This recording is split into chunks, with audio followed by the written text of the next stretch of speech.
Working. Hello, everybody. Good evening. I would like to call our meeting to order this evening, January 7th at 6:31 p.m., beginning with the Pledge of Allegiance.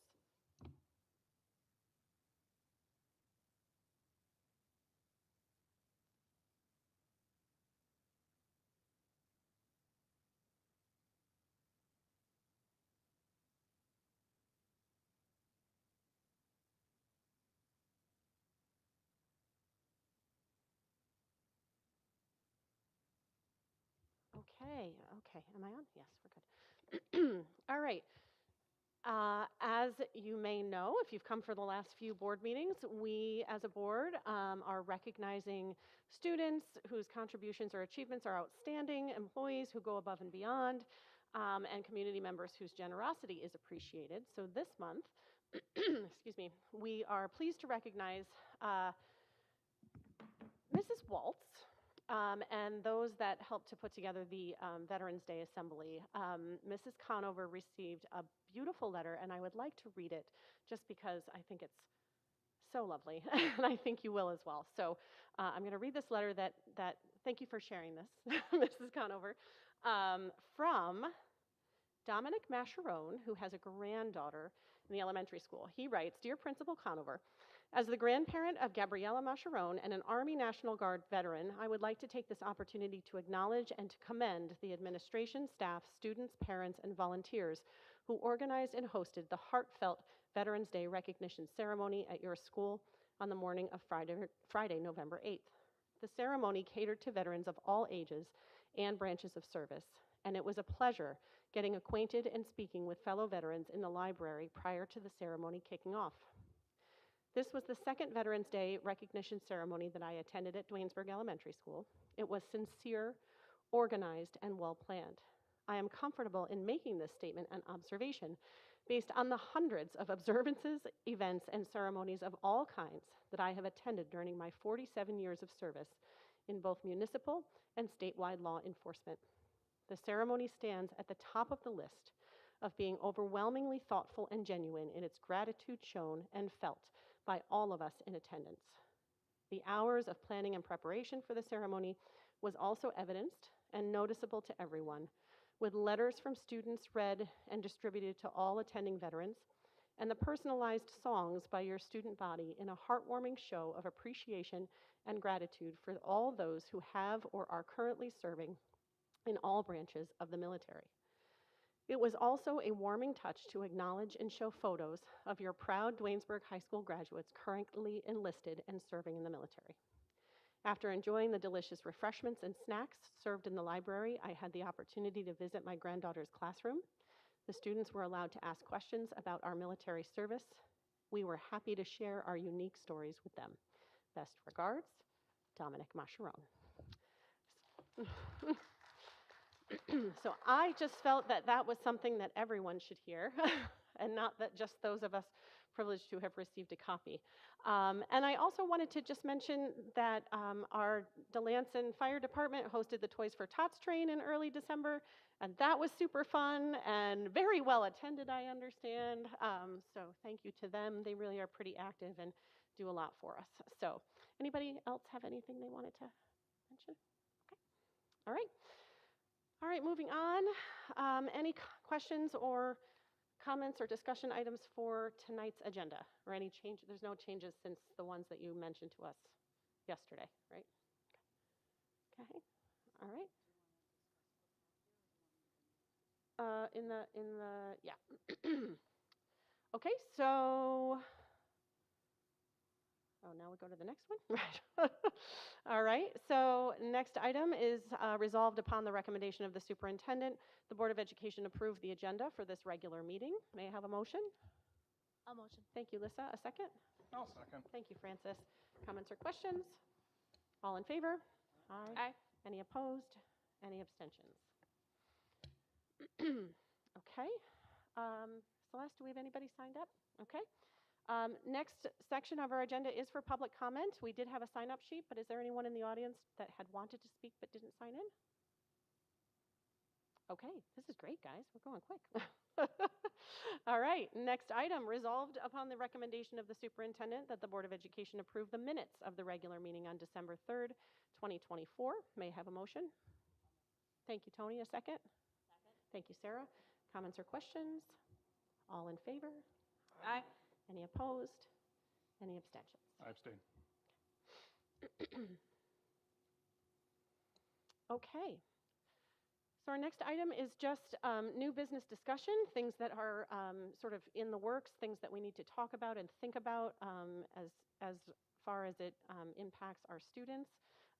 So tonight, maybe I'll let you introduce this, and then Sure. we'll have the conversation. Yeah, so it came to my attention last week or the week before that by February 1st, the district has to make a decision. And I'd like the board to have an open discussion on it because I don't have the historical knowledge or enough time to give an opinion or a recommendation at this point regarding our football program. So by February 1st, we have to submit the paperwork to Section 2 if we want to continue a football program, if we want to merge with the 3 other districts we did last year, or just this past fall. There was 4 teams? 4 teams that merged together? 4 schools, right. 3 schools, I'm sorry. Right, so 3 schools, no, Schoharie, and we were only able to field a modified team. I had asked the athletic director, and he said there was about 4 Duanesburg students, 4 or 5 Duanesburg students. I don't know if that's true, or if not saying that Brett wasn't being truthful, but I didn't ask for a list of students. I just wanted to have the board to have an open discussion if they'd like to continue with the football program. Just a little background information about it. Football is probably one of our more expensive sports. The coaching, just in general, is nearly $10,000 for the season. If we run a program, both modified and varsity, and then I asked Mr. Rivenberg if what is the anticipated cost if we were to run a full program, and he was explaining things that made no sense to me, like when it came to helmets. Yeah, like, so every year they have to have the helmets reconditioned, so that costs quite a bit. So they actually have to take them and send them out to I think it's to the manufacturer or whatever certification company.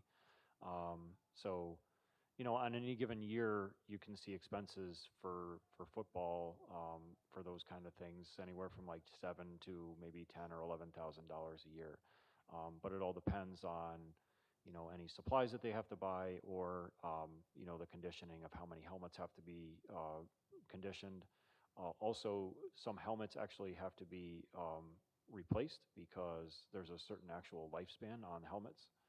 So if you have like an old, even if you look at your old bike helmet, it has an expiration date. So right, or if they get cracked. So yeah, depending on the year, it's such a hard pinpoint because sometimes we just have modified, sometimes we have modified and varsity. But if to run both programs with the cost of the coaches can run us anywhere from $15,000 to $20,000. But again, this is a decision. Go ahead, Jeff. yeah. So the original, when we had talked about this back, I think it was around in 2017 or 2016. The the arrangement was that each school district would kind of end their expenditure at about $15,000. So of course, we do bill the other districts for a portion of the students that they have on the team. So we do get some of that back, but it all depends on how much participation. It might end up costing us more or less, just depending on enrollment for the year. Right. So it's hard to give a hard number, but so pros and cons. So we do have some families that are very, enthusiastic about football, traditionally within their families and within the community. A lot of districts in our region are moving away because they just don't have the numbers. But I know that, again, this is why I don't want it to be a Kim Ross decision, because I don't have the historical knowledge like you all do living in the community. But based on the numbers that have been trending, I just wanted to make sure that the numbers have been dropping over the years. We'll end up being a Class D in numerous sports next year. Another big concern is safety. Football is a unique sport that the athletes need to condition and train all year long because of lack of training. So they're usually in the weight room all winter and all spring. They're doing camps, things like that. And without that type of program to be supported, we're now increasing the chance of injuries, concussions, and things like that, and safety protocols. So it's really meant to be a 10 to 12 month sport. So I'd like the board to have a discussion about the pros and cons, and if there's you don't necessarily need a board resolution to say for us to file the paperwork or not file the paperwork, but I'd like, to kind of hear what your sense is. Do we continue with the program if we only have a handful of kids? Interestingly, we had a lot of freshmen playing this year on modified, and I don't believe they'll qualify for modified as sophomores. So I think once they become a sophomore, they no longer can play on a modified team. But even a lot is a max of, what, 9, according to Brett? Right? Right. Okay. So that would be incoming 7th graders, right? Our current They're 6th incoming graders. 7th graders that Yeah. refill a little bit. Right. But if we're going to lose this pool of, let's say, 4 of them were 9th graders, and we get 4 more freshmen, it's still 9. It's still not increasing. We'll be in the same boat we were this year. It's still not going to be enough to field a varsity team, most likely, either. Exactly. We would not, for the safety of students, we would never field a varsity team with 4 or 5 sophomores. It's a safety issue. Because I guess I wouldn't think necessarily their age or grade, but maybe their capability level would be tested. I remember having to test up if you were to be on varsity and you were too young. Well, we don't have a JV field, though. Sure, I understand. I'm just saying, Yeah. I don't think just because of necessarily their grade, that should disqualify them if they. I don't think you can play down, And though. they can test for it. I think the problem is they can't play down. they can't play down. Sure. So I'm wondering, do we get rid of are we talking about getting rid of the program altogether, or just certain level, like certain groups of it, age groups? Yes and yes. I mean, either altogether or, just maintain a modified program. The thing is I don't know if we necessarily have the numbers to field either team at this point. Can this be that sport that because of this dynamic, we can ask for the students' commitments earlier? Yeah, we have to submit by February 1st to Section 2. Right, that's what I'm saying. I know it's about 3 weeks out, but to get a better pulse on whether, this is really something that'll be grieved or not, could we Well, I don't see know what if it the would, interest level yeah. is? I know this is for not until the fall, correct? Right, correct. But because of our deadline, can we maybe find out the interest prior to the deadline? I mean, the difficulty is it's not just our interest. Sure. It's Burns' interest, and it's Bishop Gibbons' interest also. Gibbons? Yeah. Obviously, though, did they not have enough high school level kids I- to make If a team? Byrne and Out of Bishop 3, Indian. no. Yeah, I mean, Right. None of the 3 had enough to create their own team. Yeah. I'm wondering if there are other ways. I wonder if there are other ways that we can provide football opportunities to students that want them in neighboring districts. If we have a handful of students that want to play and they would actually like to play football for real versus Class D, is it possible to, because we don't offer it, to place a student in Guilderland, in Scotia, in is Chalmont, right? Is No, that possible? You can't jump. You're asking a lot of the families. No, though, you to just do can't. that. You can't do that. No? Okay.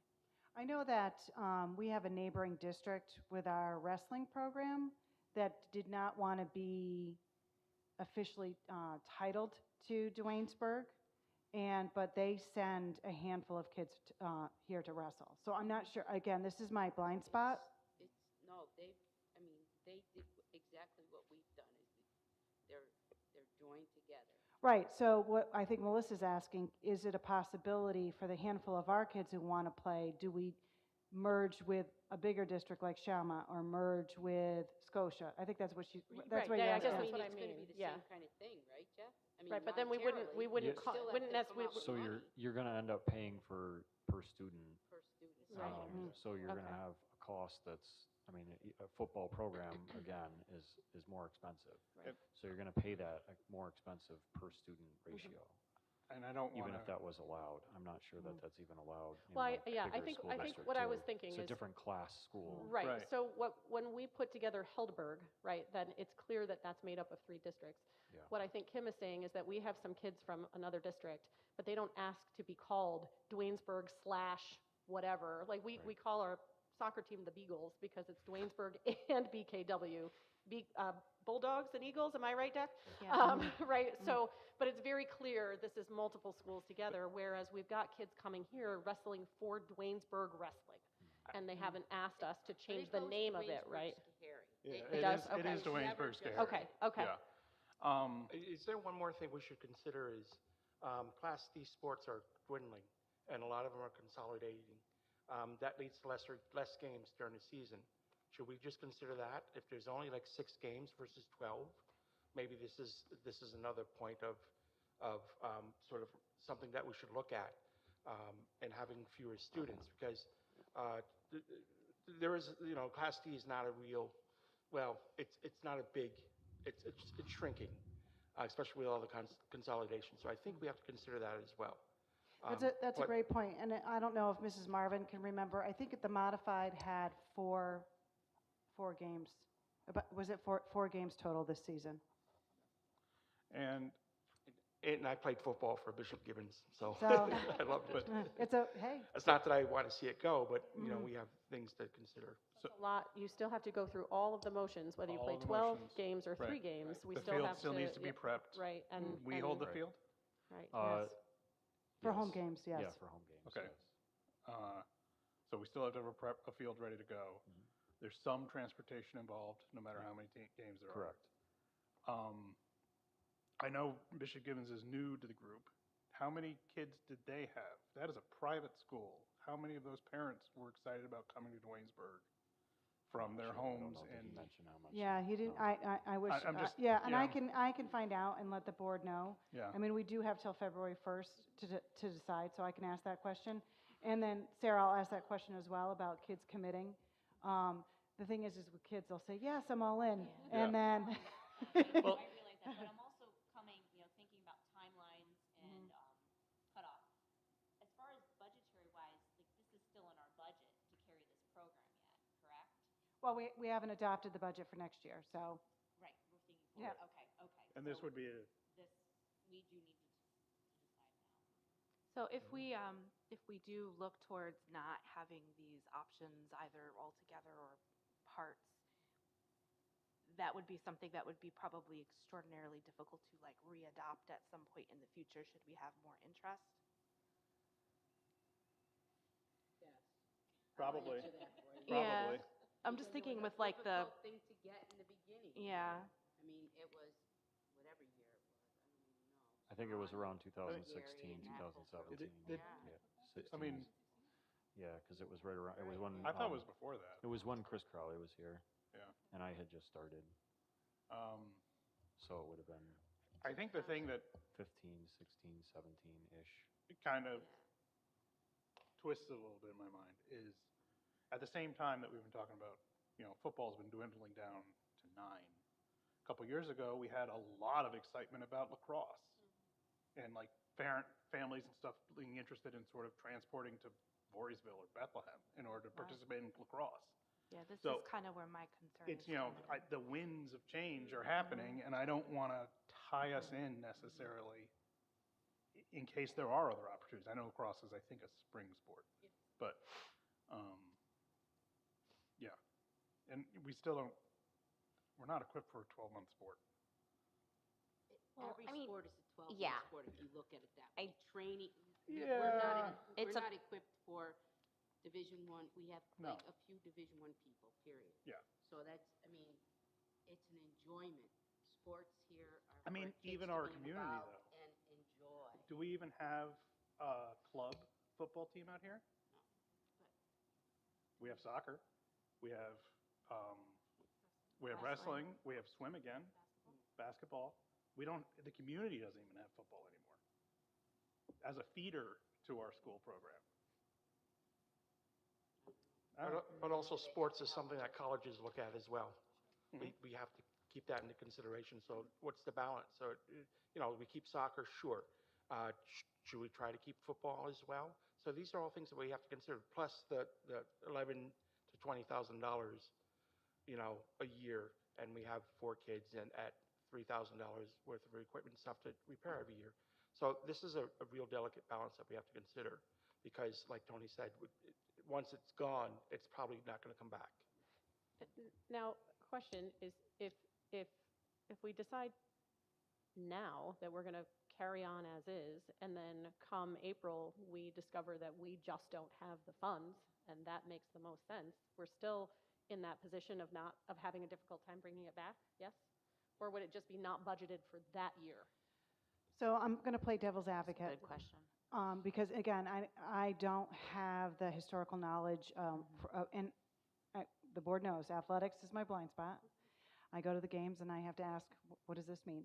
But if we can put the paperwork in by February 1st, and then if we find out the kids are making a commitment, or the other schools are making commitments, or then we at least have the paperwork in and we can move forward. Flip side, devil's advocate, we put the paperwork in and it's at least in by February 1st. We can't get commitments, or worst case scenario, financially budgeting wise, it just looks like it's not something we can maintain or sustain. Then I don't think there's no harm or no foul. I think How much do we have to pay for that application by I don't think February you pay 1st? anything. You So- just have to put the paperwork in. I understand that's more work, but that kind of It's sounds really like not, a good. It's not a Okay. really heavy lift. As a district superintendent, and then prior to that, in other administrative leadership roles, a lot of people back in 2016, or like with lacrosse, whatever the wave goes, people have great ideas and they want more opportunities for kids. And it's my job and our job to say what is sustainable. So if someone said we really, really, really should bring in a Russian teacher, we wouldn't be able to sustain it, right? So we don't think about the right now. We have to always think about, is this going to be sustainable in 5 years, 10 years, 15 years, so on and so forth. And I think back in 2016, and I agree, again, I'm devil's advocate. That's why I'm saying I can't make this decision. When there's feeder programs, it builds a program. Just that's why soccer and wrestling are all, and baseball and softball, because there's feeder programs to get kids involved, build their skills so that when they get to the high school level, they're competitive. And there's less of the potential of an injury. So, I don't know. I'm sure there's some of our kids here who go to a youth football program someplace else, but there isn't necessarily a community-based organization that does that. So again, devil's advocate, we can put the paperwork in and see what happens in the next few months with budget and interest. But I would highly recommend, the only recommendation I'm going to make is money aside. If we can't get enough kids, it makes no financial sense. Say they went with a modified team, each game, and between practices and coaches, each game is costing the district several thousands of dollars. Sports are great, opportunities are great, but we need to make sure we prioritize our minimal resources towards academics first, because we're here to educate and give a well-rounded experience. And it's not like we're saying, I would never say cut athletics, even if we're in the worst of times. Kids still have opportunities for athletics. I would also say that, oh goodness, I think I just lost what I was going to say. What did you just say right before that? Made me think of it. Sustainability?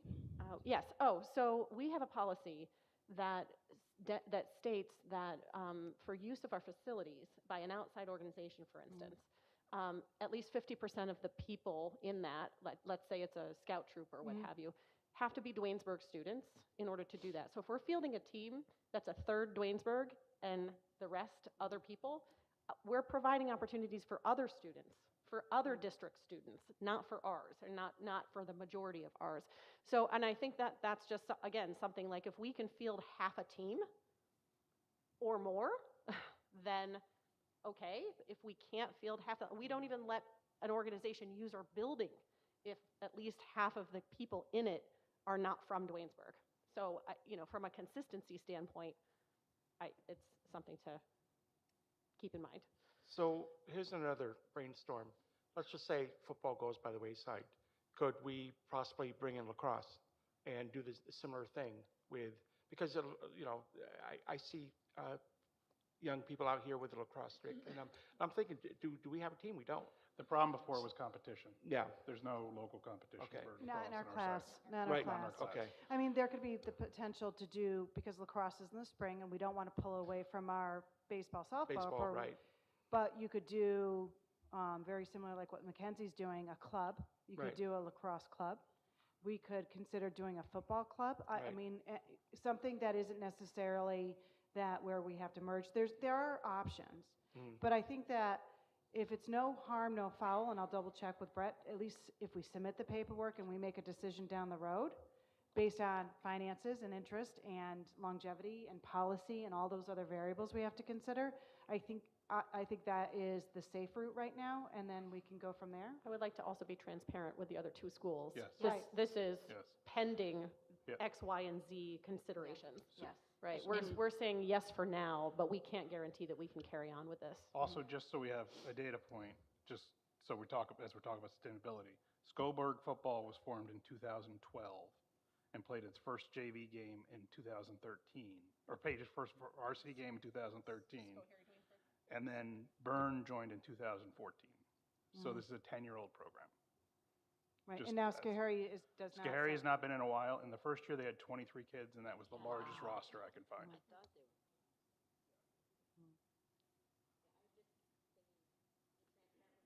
Yes, yep. And ask them if they can get a pulse in their district as well. Okay. Because if we've got one kid from each district, we can give you a point. Yeah. Right? So, and yes, some might fall off, but let's just try to get a little bit of an idea. Pulse. So what we'll do is I'll try and do my homework as much as I can between now and February 1st. And then, again, it doesn't necessarily have to be a board resolution because, but I can, once I answer all your questions that you have, then we can, make a decision which way we want to move forward. Thank you. All right, thanks, everybody. Okay. We are going to move now to our presentations. And is this on? Yes, okay. And I think because Miss Ryan got here first, she gets to go first, right? So Miss Ryan is here with running club? Volleyball club. Okay, I wasn't sure which hat you had on today, but it's the volleyball hat. All right, take it away.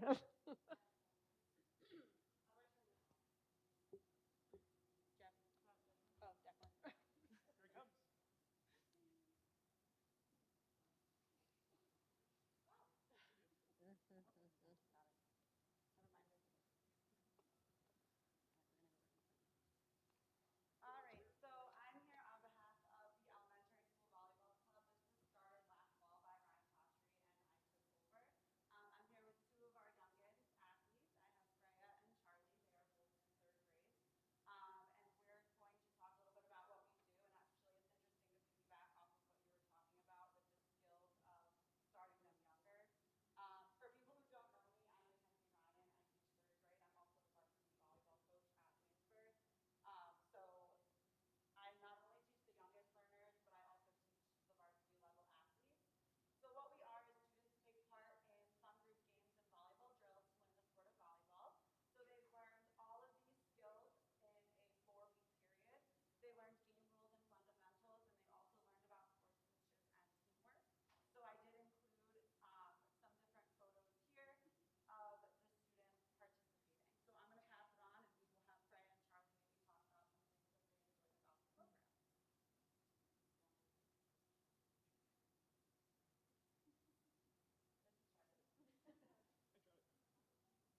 because it's um easier when you have people by your side.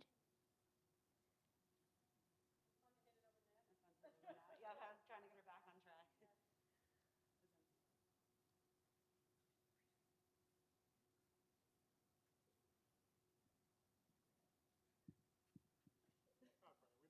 The thing the thing I liked about volleyball that is it's easy and fun and Miss Ryan's a great coach. So we focused a lot on sportsmanship, and I did have the kids grouped by age, just because obviously as a third grader, I'm not going to give them an actual volleyball yet, and then the sixth graders are getting ready to go into seventh grade. Charlotte is actually here as well. She's a sixth grader. She participated. Um, so it was fun because the younger ones were using, balloons and the lighter balls, and they say, Miss Ryan, can we use the volleyballs? And I'm like, not yet, not quite. So I wish we had more time. Unfortunately, basketball season started, and I get it because I like the gym when I have volleyball season. But we did end up on the last day. We made team shirts. I had hopes of scrimmaging and letting the kids kind of just pass the ball back and forth, so they did make team shirts. Unfortunately, they were not able to wear them, but I'm hoping to kind of pick it up maybe in the spring just to give them that last opportunity to participate in a scrimmage game setting. Here are all the different grade levels. I have 42 students. They were all girls. In section 2 volleyball, only females can play volleyball, or males can play volleyball on the male end. I did have several fourth grade boys who actually signed a petition because they want me to do a boys volleyball club. So I might be coming to the board of the boys volleyball club. So that was a little disappointing just because with time I couldn't fit in the boys. But I do have each grade level here. Not all 42 kids are represented, but some of them showing off their skills and their big smiles of having fun. That's all that matters. And then finally, last summer, I did do a summer league. So some students came over this summer. I did it right before my modified to varsity summer league. And what's also great is I have modified to varsity volleyball players come and help. So they're actually really running the whole thing. I'm kind of just there to make sure no one gets hurt. So these guys, as well as the older girls, get to mentor the little ones, and the little ones get to kind of play with those who have played before, and kind of gives them less pressure from a coach perspective and more being like the girls who have actually experienced it. So with that, that is the elementary school volleyball club, and I want to thank my 2 volunteers who came to help today. And thank you so much. I would just like to say that if volleyball were played with balloons, I would maybe not get hurt. So I would like to come and play with balloons. It's definitely harder with balloons. It's called keepy uppy. But it's nice from seeing both ends of things, being able to, I've talked to a lot of other coaches. Gallo is a really big one for volleyball. I asked him, I'm like, why are your girls good? Like, what do you feed them? I start them in second grade. I'm like, okay, so I'm off to a good start here. So, building them from younger sometimes gets that interest because then if they're interested in seventh grade, they already know the fundamentals. I don't need to teach, this is how we pass the ball. They'll already have those fundamentals. And, they were getting the ball up. Although the height of the net was shortened, we were still working hard. And, the sixth graders had fun, and hopefully that'll drive their interest in a couple years. So thank you so much. Thank you. Thank you, ladies, for coming in. All right, awesome. Thank you, Miss Ryan, and thank you to Charlie and Freya for speaking in front of us. That was really brave and very cool of you. Okay, next up we have Drama Club. I think represented with Mr. Hopkins and Miss Heck. All right, and Jazz Club? Yeah. Oh, Jazz Band? So why Ms. Heck is getting set up, Mr. Hopkins, do you want to talk a little bit about the field trip? Sure. Anywhere, there's this microphone, that microphone, whatever works for you. Hop up on the table.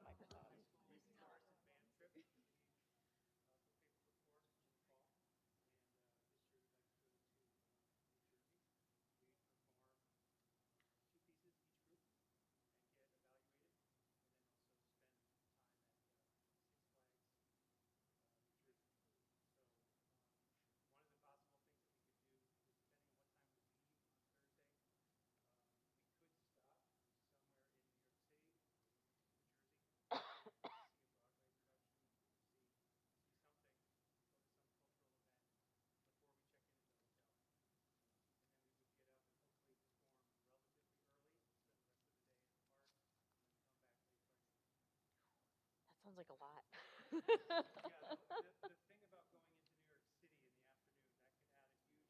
That's what I'm thinking. It Yeah. sounds lovely, but they may be exhausted.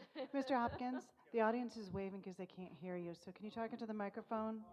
That's okay. Should I start over? No. Give the Sorry. cliff notes. Trip to New Jersey in May. Leave Thursday. Possibly do something cultural on the way. But as well noted, it could be tricky with timing to get in and out of the city. And then we'd perform Friday in New Jersey at a high school, and then spend the day at the park and come back late Friday night. Yep. You can. Sure. We did This Her- past fall. Yes, we did or, Hershey last. spring rather. Yep. Okay. Yep. And so that went really well, except it was super crowded. Mm. The park, the performances were great. The park was really crowded. It was With it was a beautiful with day. With Yes. other people too. Yes, no, not when the just- weather is nice, more people go. Right. Right. So I think you Yeah. cracked the theme park code. Yeah. so actually, you sort of hope for drizzle, a little chilly. Right. Yeah. Okay. Great. Okay, thanks. Thank you.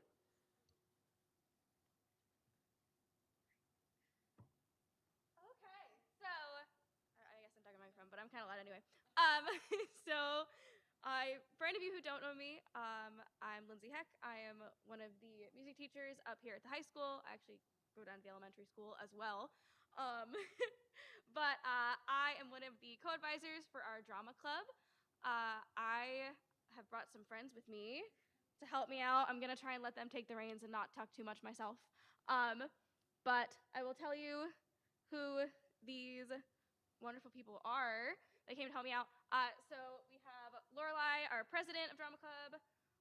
Asa is our vice president. He is not here, but he did help make the presentation, so they wanted to include his name. Shay is our treasurer. Jen is our secretary. And then we also have Lucy is just kind of one of our representatives here. We also have a couple friends. Maddie is here from our pit orchestra, who's also going to talk about jazz eventually as well. So I'm going to let these guys do their thing. And I'm just going to click. So in Drama Club, it's grades 7 through 12. We have a fall production to the showcase, so that's our cabaret. So that's basically like an early show. It's just a fundraiser to get us ready for the winter musical, which is our big one. This year we're doing the Addams Family. But this is all 7 through 12, and we have a pit orchestra, and it's just really fun to get everyone excited about Drama Club and performing, and everyone gets a part, so it's just really fun.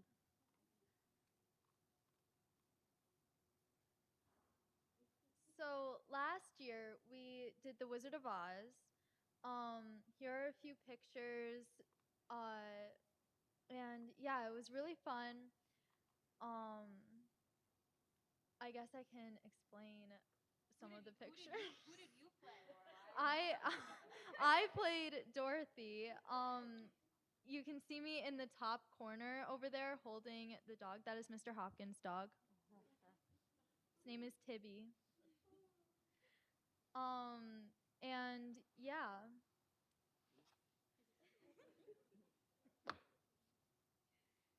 Okay, so now we have the pit orchestra, and the pit orchestra has been going on since my freshman year, and I'm a junior now, which means I've been doing it every single year since it ever became a thing. And the thing about pit orchestra is I've never gotten so good at my instrument in such a short amount of time. The amount of improvement that came out of it from Cinderella was insane. I went from like not even being able to play a couple like notes to being able to play this like random music that I've never heard before. And then Wizard of Oz was just as fun. And not only does it make me improve my instrument, but also I feel like I've gotten really close to a lot of my classmates because of it. Me and Maddie, we met when I was a freshman and she was a sophomore. And we became friends obviously during band, but I feel like Cinderella really brought us even closer together because we did it together that year. So I feel like it really fosters a really nice environment, and everyone that I know in drama club is really nice. Like even me doing Dwayne's Worst Things Broadway this year, for the first time, everyone was really welcoming, and even when I had no idea how to put on those mics, like everyone was willing to help me, so it was very much appreciated. Maddie, do you want to add anything onto it? Sure. Okay, so I also did pit orchestra for all the times we've done it, when we did Cinderella and when we did The Wizard of Oz. And I mean, Jen covered a lot of it, honestly. Like, but she made a good point. Like, it's a really fun way to like get better at your instrument. Like, I played flute for both of these, and I definitely got a lot better in those 2 years. And this year we're doing the Adams Family, and I'm playing guitar for that. So I'm hoping that I'll get better because I'm like I kind of suck, to be honest. um, so yeah, yeah, and what? Yeah, no, it only gets better from here. And it was just really fun. Me and Jen always talk about this, but like while it's happening, we're always like, oh, I want to go home. Like I'm so bored right now. This sucks. And then like after it happens, we're like, oh, I miss pit orchestra. So yeah. Do you want to add anything, Mr. Hopkins? He's the one who's in charge of the pit. But I would just say that everything they said is true. It's very intensive. It forces the students to learn, have a lot of experience with different time signatures, different key signatures. Like there is the saying 90 key signatures and time signatures are, they're all kind of similar. But in a musical, the key is centered around the singer. So we sing, go from 3 flats to 6 sharps, and then 2 measures later you're back to 5 flats. So they learn key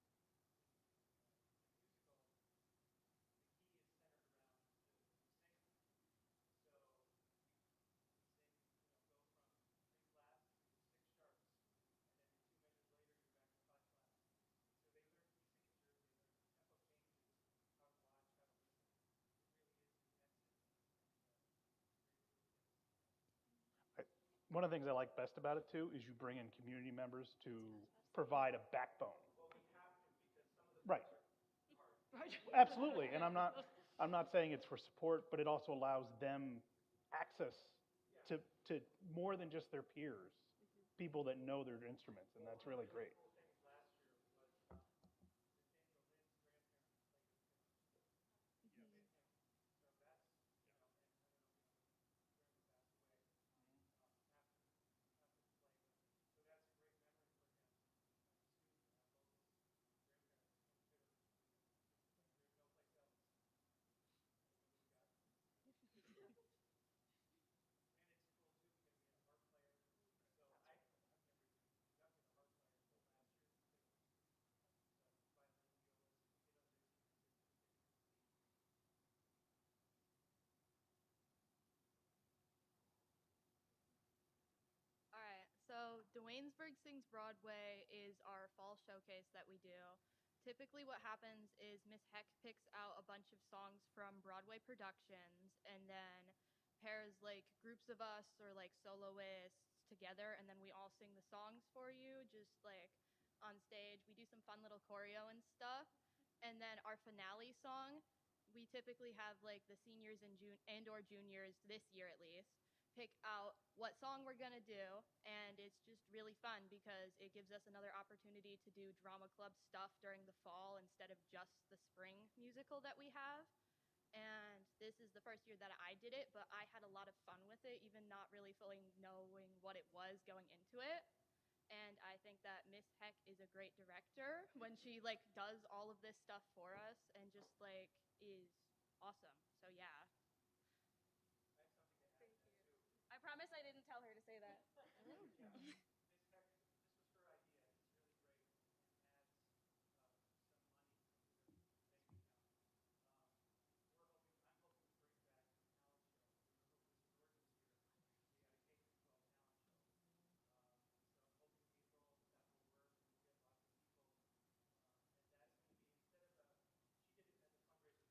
the chorus club, the chorus account. And those funds actually sat through COVID. We used them to help buy the midline curtain a couple years ago. We're going to do the talent show as a drama club fundraiser. Hopefully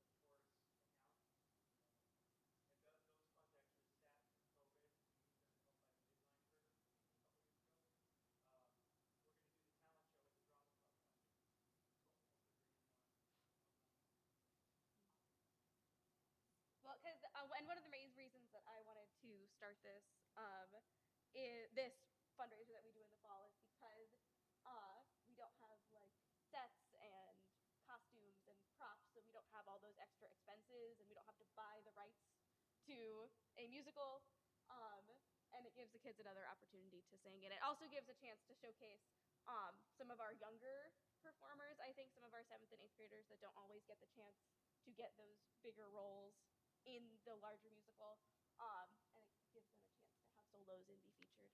That's what I was just thinking, Ms. Tech, is what I really love is that every single student that's participating is highlighted in some way. And that's really cool because there's only a handful of leads in the main play. Yes, and that's part of why I really like it, and it gives the kids a chance because they're all really talented. So our last thing, we'll do a little plug for our spring show this year. So we are doing the Addams Family, which is our show. The dates are March 21st through 23rd, which maybe seems far off, but to me does not seem nearly far enough.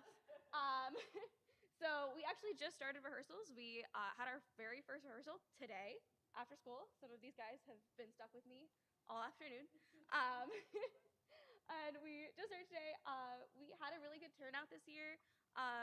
Between our cast, our crew, and our orchestra members, we have about 50 students at the moment.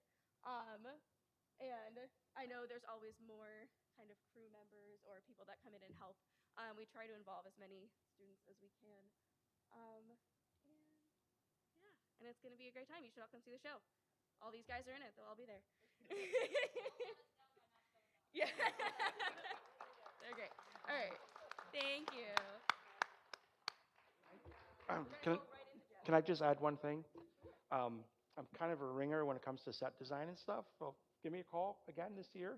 I can help you out. I really can. Yeah, we have Mike Gothier is helping build this year, actually with one of his classes. Yeah. He's like building it into their curriculum, but we absolutely. So if I can, we'll figure out logistics. But Oh, I definitely would love to help. Any help that you want to give Yep, me. absolutely. I am more than happy. Okay. All right, so I'm Mr. Hopkins, jazz band. We are taking a different approach this year, which you may have noticed by our attendance at a couple of the previous board meetings. So when I started jazz band a number of years ago, the idea was following the big band model, which is a lot like a classical music ensemble where everybody's reading charts. And it's much like working in the concert band or an orchestra where you're all reading music and interpreting the music and trying to work together as a team like that, reading parts.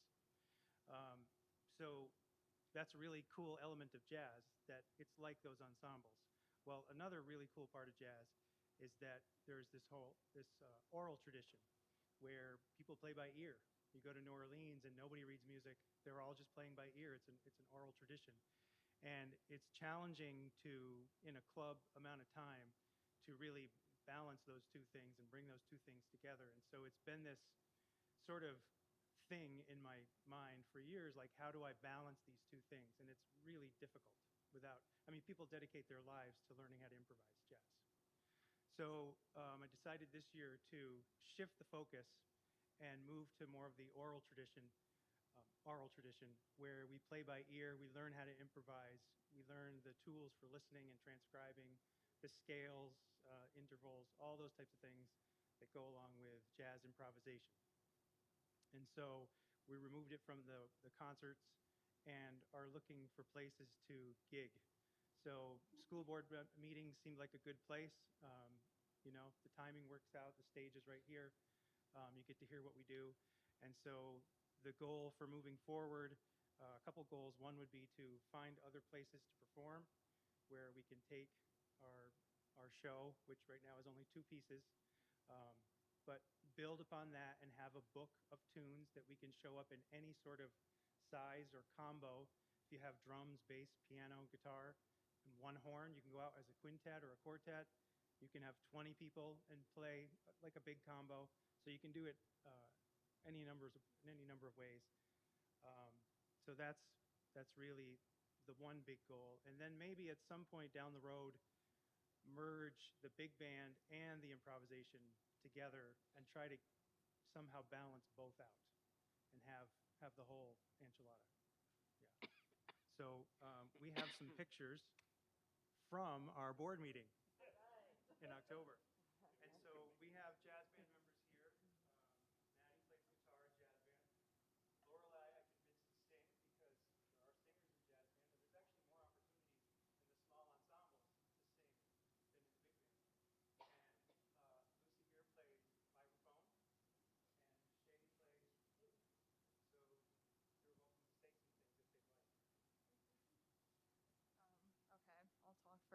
because I happen to be closest to the microphone. So I mean, I like the way that we're doing it now, where it's like more focused on like improv, because like even though it's more challenging, socially, I guess, um, it's like I don't know. It definitely helped me to learn more about the guitar, because I'm like pretty much self-taught except for what Hopkins has taught me. Like I kind of discovered it on my own volition. And so like doing jazz band, like it had me like learning like scales and stuff and getting like a better understanding of like music theory and stuff and like that kind of thing. And also it's just fun. It's like you get your like 5 minutes of fame. You get to do your solo. That's a really great picture of me and Hopkins.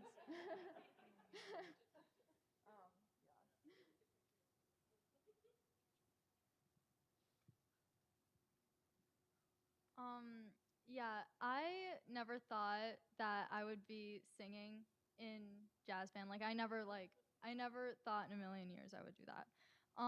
But Mr. Hopkins convinced me, and yeah, he's been trying to get us to do more improv. And if I'm being honest, I never thought that that you could sing improv. Like, I don't know if that makes sense, but I never thought that I would be able to sing improv, and I'm definitely working on doing that.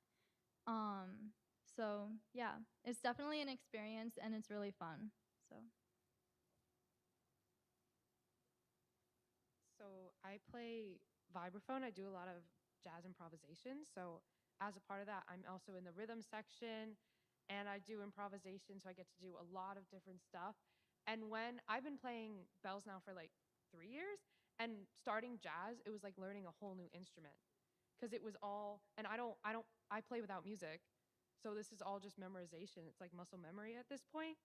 And it's completely different, like learning all the different chords and the scales you have to learn for this kind of stuff. It's challenging, but it's really fun, and it's really opened my mind to a different kind of music that I never explored before. And I get to do it with my friends, which is really fun.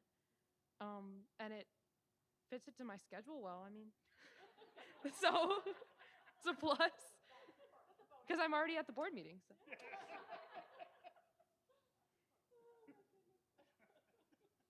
Okay. So starting this year, I've really been able to get to play my flute a lot more in jazz band because Mr. Hopkins, I guess, was just better at picking pieces that had flute parts or something. But This is actually, so when you buy jazz music, you buy jazz publications, there's standard instrumentation that frequently, very high percentage, does not include flute, does not include clarinet, does not include French horn. So it's hard to find pieces, or we're writing out the parts, or the kids are transposing the other parts. So doing the combo with the improv, any instrument. So that's nice. anyways, so I get to play my flute a lot more because of Mr. Hopkins being able to do all that fancy stuff to get me flute parts. And I like it a lot because I used to have to try to play the saxophone, and even though it's if you don't know, the saxophone and the flute have basically all of the same ways to play all the notes and stuff. And it was just a lot more difficult for me to play the saxophone for whatever reason, because I guess I had to just go from the reed and the giant clunky thing from the little just do do do do do. But I am just really having a lot of fun this year in jazz band, and it's great. That's all we have. Thank you. That's fantastic. Will you be back? Will you be back before upcoming board meetings, perhaps? Yes, so December was a little busy with concerts. Sure. We're prepping for this one. Fair enough. And now the musical started, so I have to figure out Okay. fitting it all in. Okay. Yeah, we'll be back. But maybe in the spring. Yeah. Okay, cool. Thank you, students. Appreciate you guys coming today. Luce, I'll take you home later. Lucy just lives here now. All right. Thank you, everybody. Have a good night. I don't even know where I am now. Oh, all right. Now we are on to standing committees. Buildings and grounds had a meeting. Yes? All right. Tony, do you have a report from the meeting? We did?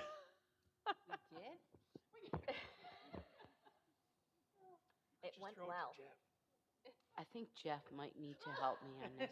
I Do thought you remember? it was before, yeah. Yeah, We it was did. right before the last It was December, yeah, we didn't have a meeting. Except I did notice that the Jeep got put in on the Turn us on. So playground. our meeting, Yes, the it Buildings did. and Grounds was after our December meeting. It And was? yeah, and Jeff walked you through the construction project. Remember? See, he can't even remember. I remember. I can't remember. I'm an elephant. I thought it was at 5 before. You did it at 5 o'clock.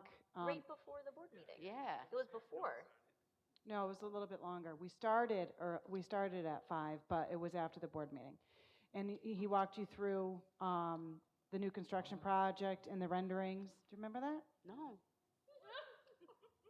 But I'm going to You check. did. Go Ray ahead, does. It wasn't Ray. before the board Go, meeting. Ray, go. I thought it was before the board meeting. No. Yeah. Yes, we did talk about the renderings, and we showed what the capital project will look like. We also talked Oh. about the progress of where we're at right now, and that now the playground, the Jeep has just been installed, so now the playground will be able to, it'll open in the spring. So that's really exciting. So yes, it looks great, and yes, it will open up in the spring when the ground thaws out. So it's not safe to play on now because everything's frozen. It also, as we noticed, we went onto the playground and we did notice that the surfaces are very slippery when you've got ice on it. So it does ice up. So it's not really a good idea to go on the playground right now. We're looking at the schedule is under review so that during construction, a lot of the bigger construction is going to happen and occur during the summer. But everyone should be aware that even during the school year, we are going to see that ceiling tiles are missing, that there will be potential for flooring will not be installed. There will be times when we're walking on just bare concrete. Of course, it'll be clean bare concrete, or it'll be ceiling that's cleared right out. But the reality is we have a pretty big capital project that's going to be going on, and we have to. You can't do all of that work all in just 2 months of time. So we're going to be looking at the timeline and trying to break out areas so that we can, and we're going to also have to, shift things around. There's going to be certain areas where we can and can't use. During the construction, we're also looking at the kitchens and the cafeterias and all that. So we can't simply get the kitchens done in that short amount of time. So fortunately, the district has another kitchen in the other building. We could send staff up and bring food down. We also have a family consumer science room that may be able to assist with at least just helping to keep food warm when we bring it down from the other building. So a lot of things will be discussed as we move forward in the next couple months. And I also will mention that things are really moving at a good speed with the state's review. So there was a message just today from the state ed that they're moving it on to sit at. They're waiting for another set of review. So it's moving on a lot faster than I've seen prior capital projects move along. So I'm pretty excited about where we're going with this capital project. So I've asked Mr. Rivenberg at our March Staff Development Day to do a quick presentation to staff of the renderings, because the Buildings and Grounds Committee, when they saw it, you get pretty excited about what's going to happen. Yes. And in an effort to, it's going to be messy before it gets great, and that's okay. And then we'd like to shoot one of the meetings either February or March where he shows the renderings to the entire board so that you guys can see it as well. And we're talking about the completion date around February of 2027? Was Yes. that Yep. the completion date? Yeah, Okay. that's a good memory. Yep. What date did we meet? We did meet on the 4th, The day after the board meeting. the Yes, day after the board. December 4th. Right, yeah. there's my notes. I don't remember the date, so I It remember was the so long conversation. ago. It's such a blur, right? Yeah. Yep. They were Okay, back great. to back. Thank you. Um, and policy committee also met, and we have some policy first draft readings. So I'm going Yes. to let Francis take over to summarize your meeting, and then we can talk through these policies. Cool. So we met the first week of December, shortly after getting back from vacation. Oh no, we met before vacation. I'm sorry, again, blur. And we, as a district, are a little bit behind on sort of some of our policy changes that have been mandated by the state, et cetera. So we're going to, the policy committee is going to be meeting regularly. You and I need to pick a next date and probably let Avis know and see when she's available. Because we're going to need to, we're about 20 policies behind that we kind of need to get through. So tonight we have 7 up for first draft reading. That is just sort of as a board, we're not going to read them out loud, but review them and see if there is anything that stands out as a problem to you. And then next, with the goal of next month, voting on them for adding to the policy manual. There will be some of these upcoming policies that we will do a public hearing on. None of these have anything, these are all essentially extensions of existing policies, so there's really nothing controversial or problematic in these. But feel free to review 75, the following ones on the agenda. Are there any questions from the board? No. I'm just curious, the first policy, 7530. Yes. Child abuse and maltreatment. Just section G. Just is interesting to me that that's in there. Section G. One moment. Yeah, we're talking about meth labs. Oh. Like it just is interesting. It kind of jumped out as I will certainly say interesting. that 7530, we very much just took on sort of the recommended language from the lawyer and from Okay. BOCES. Because honestly, So at some point this has been a problematic thing, so now it is just a boilerplate. It flagged at OCFS, and Okay. we're treating this as boilerplate essentially. Okay. Because this policy is mandated, and So if I could jump in. Please So do. what you're seeing in every one of these policies, other than there was extensive grammatical errors that that we've been working through. So Sarah, what you're seeing is there was a change in law. I forget, I think it was by July 1, we had to incorporate a lot of this language. So we get our policies, we're focusing right now on the ones that are mandated and that have come through legislatively or through state ed. And so our policy service is a bunch of lawyers who write these, and that's why a lot of them are just one big run-on sentence. But this is the language that that needs to be included for whatever the powers that may be, either legislative or through state ed. So. Okay, thank you for the explanation. Yeah. I'm wondering if, I read all of them. They all seem perfectly reasonable to me. Are we able to waive a second read if everyone feels comfortable with them? Are we allowed to vote today, or do we need a second read, or would you prefer to have one? I prefer that, what I've always done is that to do a second read and resolution. So let the board read it in the next month. And if there's questions, comments, thoughts, or whatever, we can do it through Google, through the documents, just so that there's a lot there and there's a lot to digest. So even Sarah's question, right? There's obviously a reason why the state wants us to put that in there, because there are communities where if we can identify those type of laboratories. So I think it's just good practice to have at least a first read, and then the only way I would recommend not doing a first, second read resolution if it's no changes. Yeah. Like we reviewed it, they're still good, still works, and then we've reviewed and then we update. Okay. Yeah. So, like I said, read these over, like Ms. Ross said, read these over the next month so we can sort of vote on them next meeting. And then there'll be more first reads at that meeting, most likely. And additionally, sort of along with other groups, will be kind of kicking off some of the other policy sort of initiatives we have coming up. So, but we got to get through this backlog first. So, And what I can do, if the committee wants me to, I have a list of the required ones. Like, so it's a spreadsheet of ones that are required, and versus versus ones that need to be done pretty quickly, because a lot of them should have been done a year ago, and that's okay.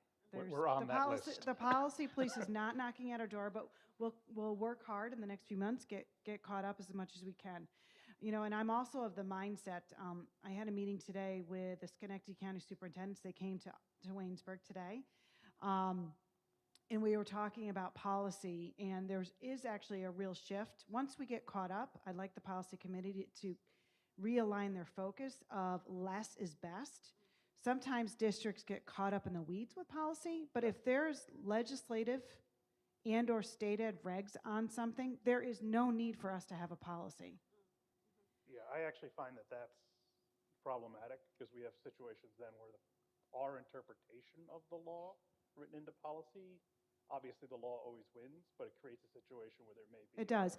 And if the law ever has a slight change and we don't keep up with it in policy, and sometimes boards, you know, myself included, where you kind of get hung up in the weeds of things that should be processes and procedures, like field trips, right? Like, no, that's a process and procedure. So, you know, really setting a goal over the next couple of years of cleaning up and retiring policies that aren't necessary. Yep. We'll get there. It's a journey. It is a journey. I love policy. I like the law. She really likes to take out that gigantic book of laws, of education laws. Yes, I do. I always say, no one should ever challenge me. It's a fun game for me when it comes to the law. I'm like, let's do it. Bring on the book.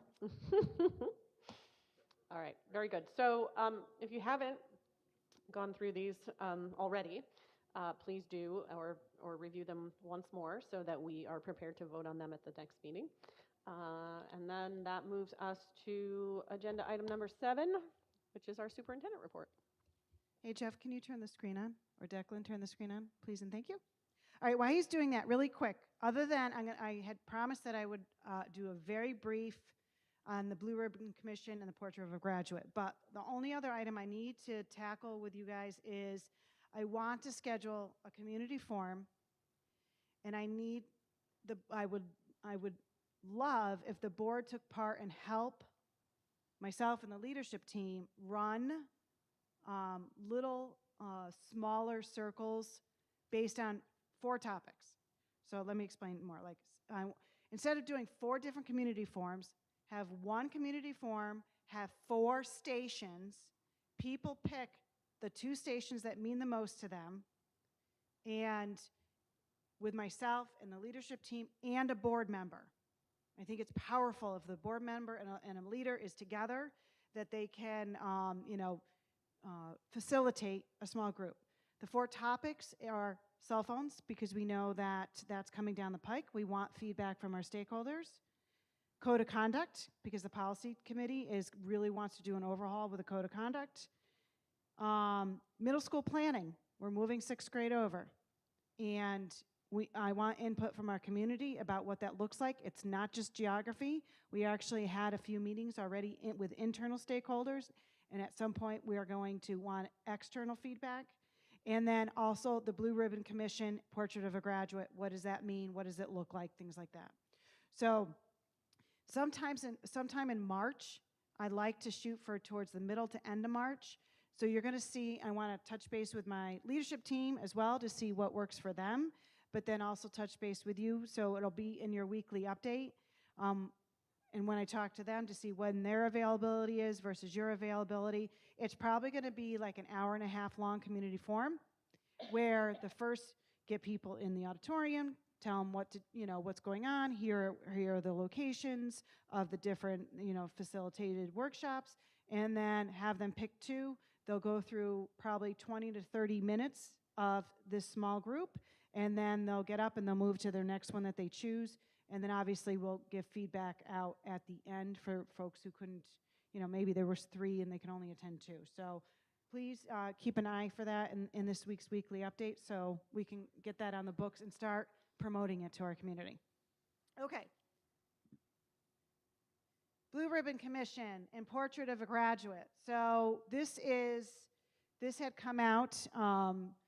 Some of the board members who went to the Schoharie County dinner got some of it. There's been a lot of chatter. I've asked Tricia to take this presentation and kind of create a narrative so that for the greater community, but I wanted the board to see it. Staff saw it in our last, whatever day was that November? I don't remember when it was. Something like that. All right. I took the different things and I tried to make heads or tails of it the way my brain understands it, so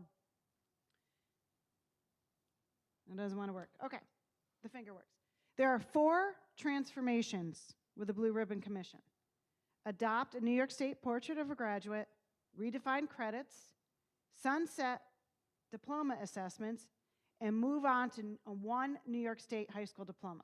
So those are the 4 areas that they gave recommendations in. Transformation number 1, adopt a New York State Portrait of a Graduate. So it becomes a framework how students will earn a diploma. It will become the framework of how students can earn a diploma. There are attributes in this graduate, in this framework, that they must demonstrate to be able to graduate. So we have critical thinker, innovative problem solver, literate across all areas, cultural competence, social emotional, effective communicator, global citizen. So by the year 2029, students will have to demonstrate proficiencies in every one of these areas to be able to graduate. Transformation number 2, redefine credits and learning environments. So move to a model with larger categories. So math and science becomes a STEM category. Maybe English and social studies becomes a humanities category. They're going to sunset 22 credit model. So right now, a student to graduate has to have 22 credits in high school. 4 years of English, 4 years of social studies, math, science, et cetera, et cetera. The 22 credit model goes away. And what happens is they have to, and we'll get into this more, they have to demonstrate proficiency in all those attributes of the Portrait of a Graduate. So they have to include civics and ethics, financial literacy, fine arts, writing, etc., and a CTE credit. Either they have to get a CTE credit, career in tech, or a financial literacy credit, access to career in tech, internships, and work-based learning. Transformation number 3, assessments, reduce or modify assessment requirements. They're going to sunset the 4+1 Regents exam, meaning students right now have to pass 4 Regents exam plus 1 more. That will set. Now, doesn't mean assessments are going away. Students, if maybe they're great test takers, as they're demonstrating proficiency in that Portrait of a Graduate of those attributes, maybe they choose they want to take an assessment. The goal is it'll be regional assessments versus a Regents exam. We want to keep rigor. We want the standards to be upheld. So by taking a regional approach, the 24 districts in the capital region, the superintendents are really thinking about how we can create a regional assessment. Say maybe it's a chemistry assessment, and the chemistry teachers across the region develop their own assessment, and all the kids across the region take that assessment. But maybe a student isn't a great test taker, and they can demonstrate proficiency in another way. So performance-based. Create state-developed rubrics for performance-based assessments as an option to satisfy the diploma requirements / the attributes of a Portrait of a Graduate.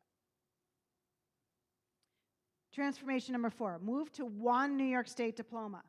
So meaning the 3 different diplomas we have now is one singular diploma with additional seals. And seals are almost like a pathway. So you can have a seal in biliteracy, you can have a seal in STEM, you can have a seal in civics. So it's almost like when I went back to school, I had a concentration. I got my credits, but then I had a concentration in French and business. So that's the Jody, am I saying that the easiest way? Okay, she's shaking her head. All right. Other operations. So they are taking into consideration unique circumstances. So tailored requirements for certain groups, like someone new to the country. I know at Green Island, and we had a family move in, legitimate citizens move in. The boys were 16 and 17. They still go towards your graduation, and there was no way we were going to have them get caught up with all the requirements coming in from another country. They also exemptions, like we've seen during COVID, for students with significant cognitive abilities and major life events. So maybe a child is diagnosed with a life-threatening illness like cancer. Maybe they have a death in the family, a family member or a parent, or trauma prior to the exam. It sounds great. The hiccup is you have to apply to the state. You have to demonstrate that this child qualifies for an exemption. But it's there, which is great. All right, so here's the current model and the proposed model. 3 diplomas, 2-fold system, local requirements with whole diplomas for students who do not meet, versus the transformational model, 1 diploma, evidence-based system, confer diplomas to students who satisfy the state's requirements. And when we say confer, the state will now hold all student transcripts. It won't be local control, guidance counselors, the state. Well, very similar, like if you need your birth certificate. That's how I interpret it. Yeah, or just stand in line.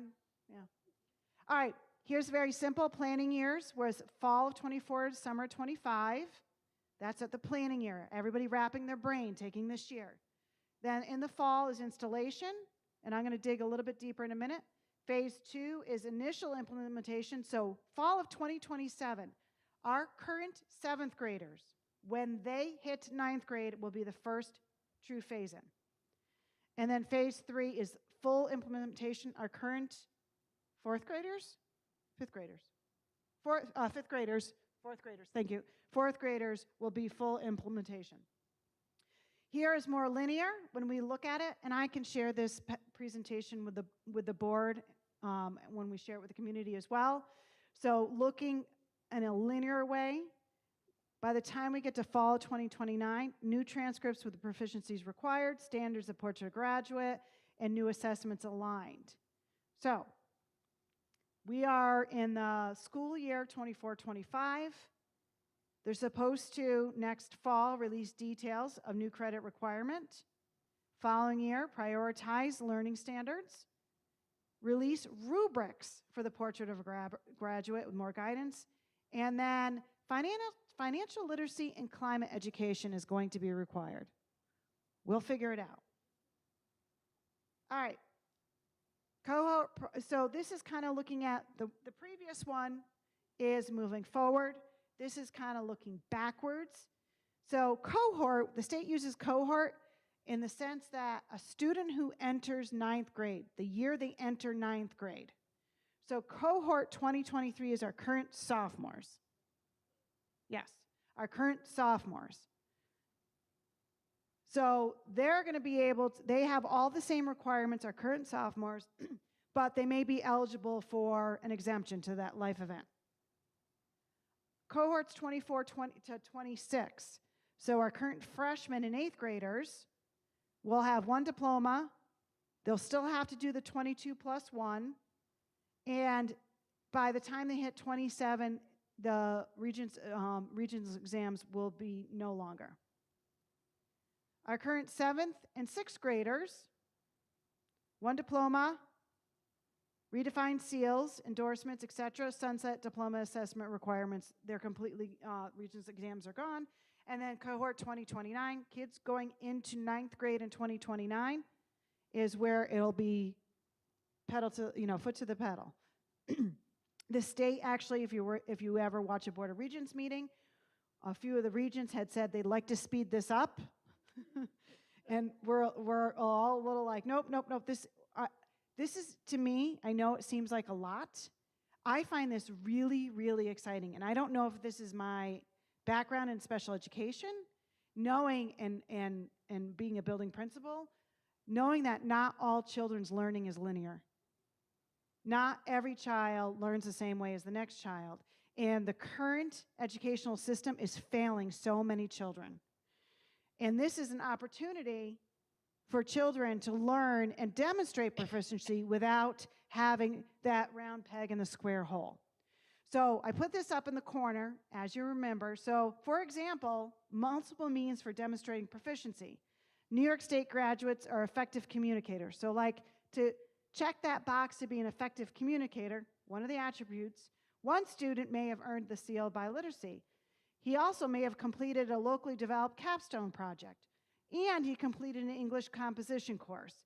He checks the box. And when we get the rubrics, we'll know what will mean to satisfy.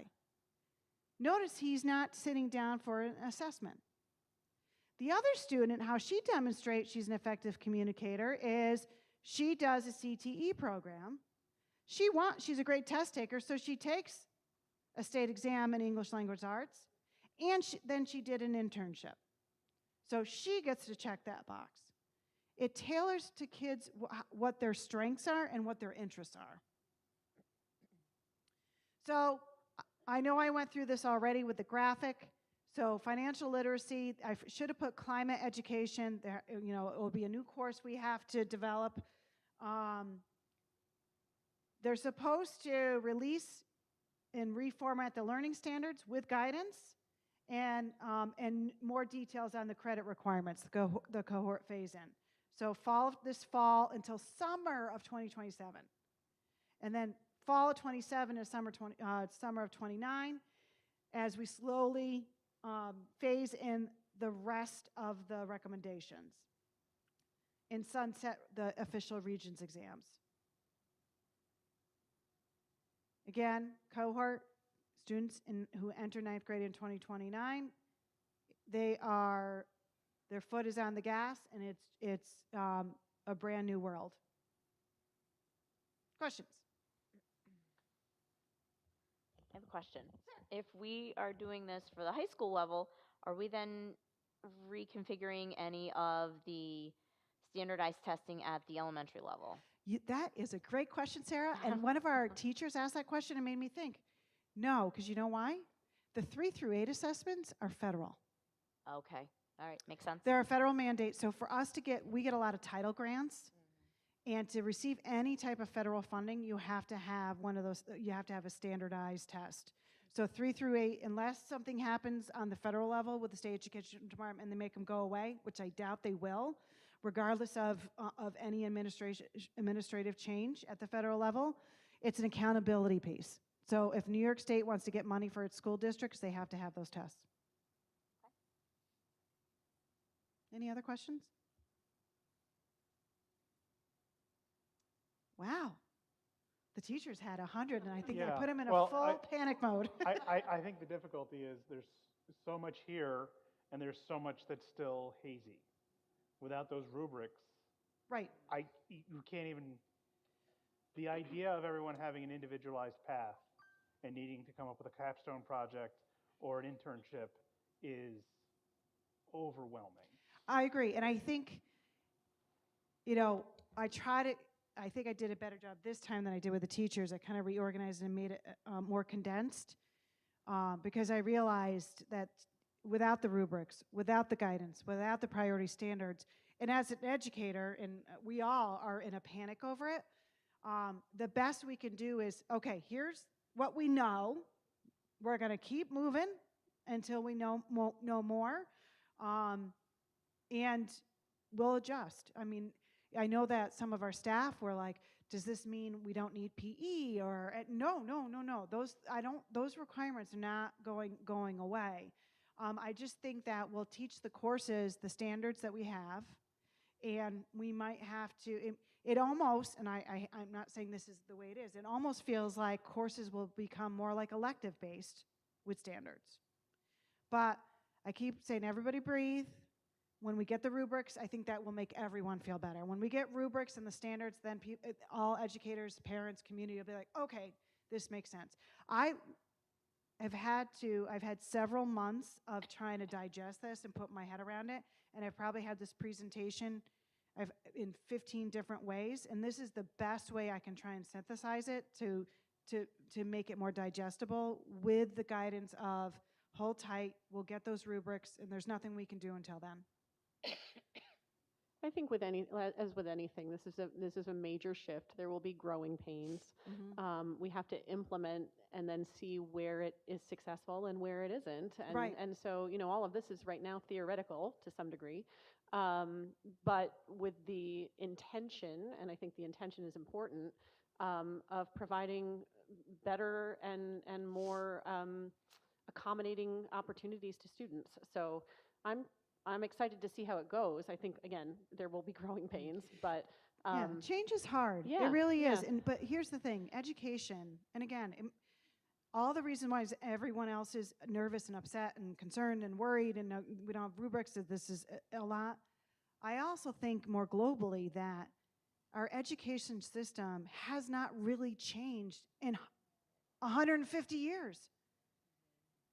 And how exciting to be on the forefront of this and see the change. It's going to be work, and it's going to be hard. I joke, the only people who like change are babies with wet diapers, right? But if you think about it globally, 15 years from now, it is going to be we are at the forefront of transforming what we've only known for generations, and it is pretty exciting, and it is going to be tailored towards kids. We'll only get better at it. So are we getting rid of individual state standards for each subject and no, they're going to prioritize the standards and still using next gen standards, but they're going to go through and reprioritize one. So right now, if you develop curriculum, the state tells you which ones are the priority standards. They're going to reprioritize them and then give them to us as districts.